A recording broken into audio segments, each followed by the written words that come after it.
DPE, Pranks, Golden Lord, the entire Phantom Knight and Tenyi archetypes, Beaver Warrior.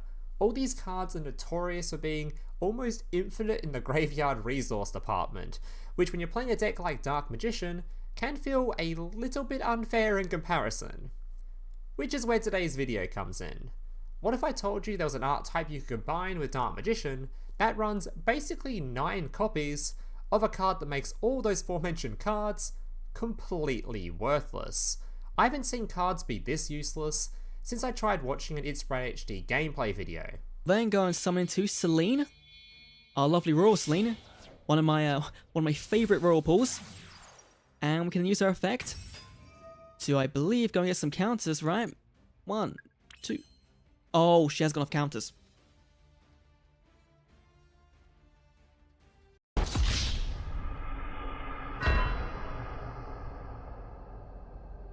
So here's today's deck list.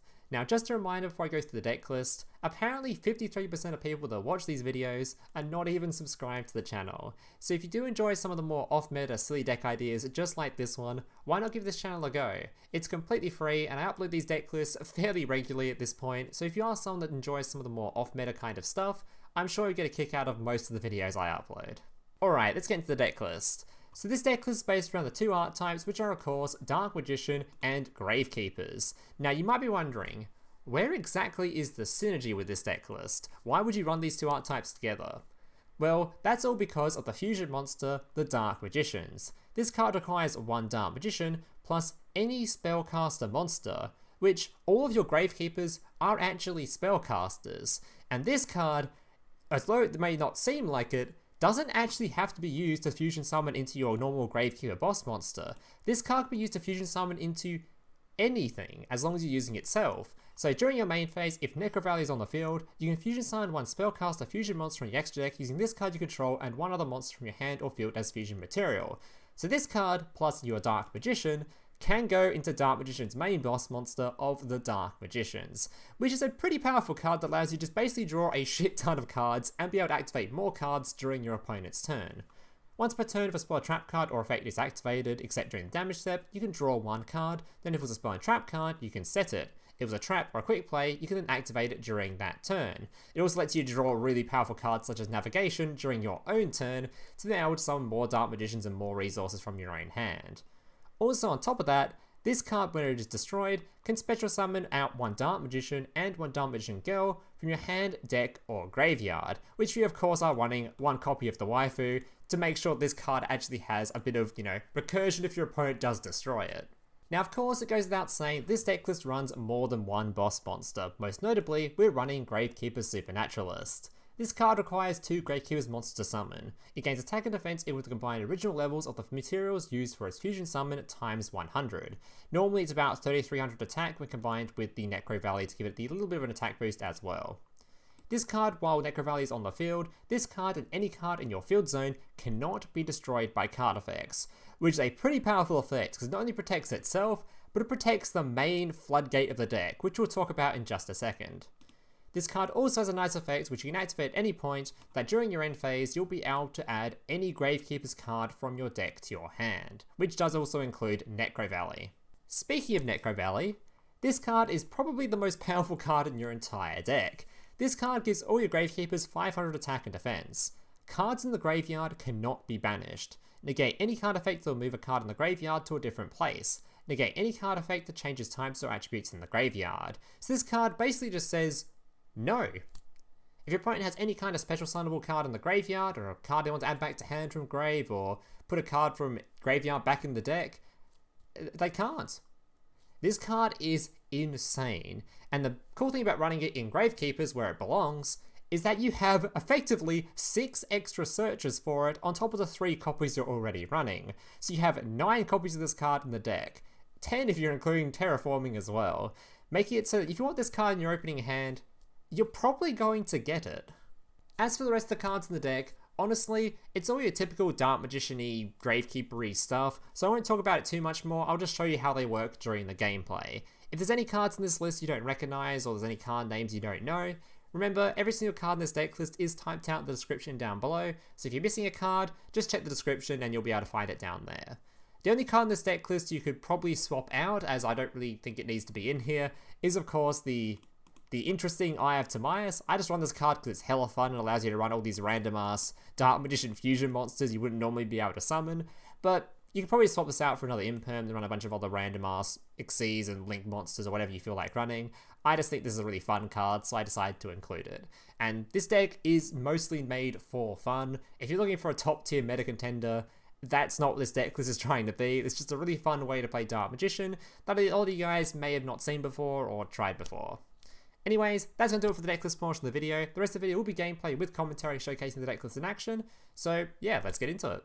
Today I have 2 replays to show you guys, both of which some fairly funnish kind of replays. There's no like particular combos I need to show you with these replays, so unlike my standard videos where I'm kind of more giving you a combo tutorial, I'm just going to kind of explain what all the cards are doing here. There's not really much else for me to like commentate on, I guess.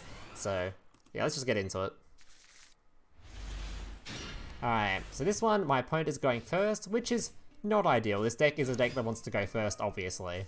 Can't lock down your opponent if you don't, you know, have the lockdown out on the board before he starts playing. Thankfully, we did have Maxx though, so he had no out to it, so we get a lot of draws. He doesn't want to give me too many draws, so he passes the turn back. Draw a fairly decent hand, so we can activate our Gravekeeper card, putting it in the graveyard to search for Necrovalley.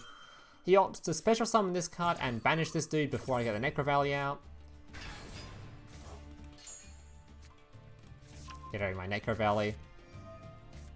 Searching for a card. Now we can activate Necrovalley, meaning this card is now active when it's on the board. Use Almirage to give us some protection. Unfortunately, we get Impermed, which is not ideal. You just have to pass the turn back, we got nothing else. But thankfully, Necrovalley is super strong versus this deck. This deck is all about graveyard, so he can't really do anything from here. He could try to go into a Knightmare Phoenix, which he does. Discards the cards to remove the Necrovalley, but by this point, he kind of can't really do much. He summons the Papillion for the next turn to try to summon an insect back.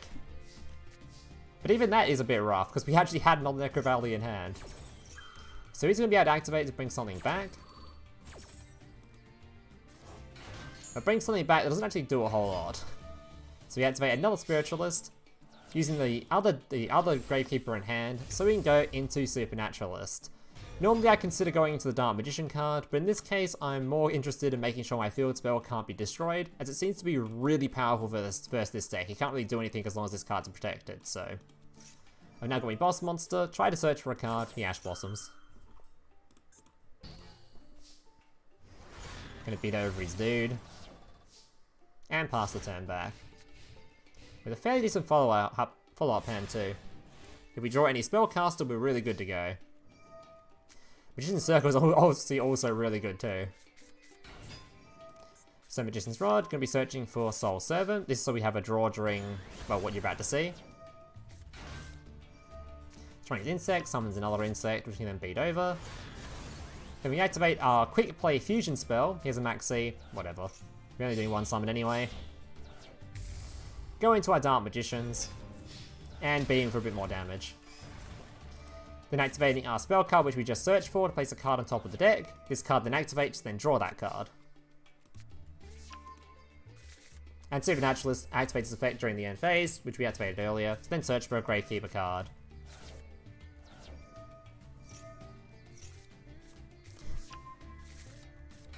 He activated spell cards, so we got to draw again. At this point, I don't think he can really do a whole lot. This is a really powerful board we've got set up. Does get a hold of a Kaiju, which gets rid of my protection on the field spell, so we can now get rid of it once again, if he has a way to do so. But I don't think he has a whole lot of ways to do that. I think he can beat over his own Kaiju that he just gave me. Activating the Gravekeeper's Headmaster to summon out the Spiritualist, to go into the Supernaturalist, and we're back where we started. Our opponent is very dead from here. So that's a very good showing of just how powerful Necrovalley can be. In some matchups, it will just win you the game alone. Alright, game number 2, which is another game which was very impacted by the Necrovalley. I tried to pick games that were very good showings of how good Necrovalley is, but do keep in mind, this is more of a fun deck, and that Necrovalley although it's a very strong card, in a lot of matchups, it will just be completely useless, so... That's probably the main drawback of running a deck that runs 10 copies of a card, or 10 ways to get hold of a card, is that if that card's completely useless, it's not going to be that optimal. Especially when you're running Dark Magician, which isn't that optimal of an archetype anyway. So versing Salads. Now Salads, I'm not particularly sure on how they completely work, but I do know they are very graveyard reliant, so... Oh yeah. I think most of their power comes from the fact they can generate a lot of resources. You can already see they're resummoning cards, adding cards back to hand. There's a lot of stuff going on here. I think that you'll see they add the trap card back at one point too, and this card recurs a lot, which he does once again here. So yeah. Necrovalley on the board will decimate this deck. We activate Souls to send a Dark Magician to grave to then special summon the Dark Magician. Unfortunately, he has a negate, so what can you do? This does mean though that we're now safe to use our other Gravekeeper effects. Discarding, searching for Necrovalley. So then we can summon Spiritualist, try to use their effect. Unfortunately, he has a Veiler. Which is a bit of a bummer, but thankfully, he doesn't have a whole lot of resources at the moment, as you'll see. And since he has no recursion, because our Necrovalley is blocking it, we're not in a terrible spot. Sending a card to the grave you can't even use. Summoning out the Xyz monster. Putting a card in graveyard, especially summoning a boy from deck. Not having enough attack to even beat over my guy. And having to just pass the turn back by doing effectively nothing. Magician's Rod, unfortunately, he had the negate. But at least Rod has enough attack to beat over the little dude. Now I do a small misplay here. Oh, sorry, not here, next turn. Good old top deck war, because we're both just bricking hard at this point. Alright, so my opponent then summons a Salamangreat, and I don't activate Maxx immediately, which you should always do against Salad, because this deck has so many Link ones that I just miss out on a card draw here. Summons out his Bailings. Activating Maxx because I know this card's going to go into another one of itself, so getting the card draws early. Tries to recur the trap, just gets negated. Sets a card and passes. And now we can finally have some fun. Activates this dude to finally get rid of the Necrovalley. Alright, at this point it's already over. Soul's discarding to draw a card, placing a card back on top of the deck, drawing an extra 2 cards, hitting a Magician's Circle and the fusion card we just put on top of the deck. Gonna be Link summoning into our Selene. Then Selene can bring back the Dark Magician. Making sure we can actually get some tokens on it, unlike my boy It's Bright HD. Banishing his monster. Activating the Eye of Timaeus. Going into Dark Cavalry, who gains a shit ton of attack based on spells and graveyard. So he's a really big boy right now. And also, if your opponent activates any effects to try to target him, you can discard the cards to negate it. And because we have a quick play fusion spell, we can activate it, use the Selene, use the Dark Magician in hand, go into the Dark Magicians, and our opponent is very, very, very, very, very dead.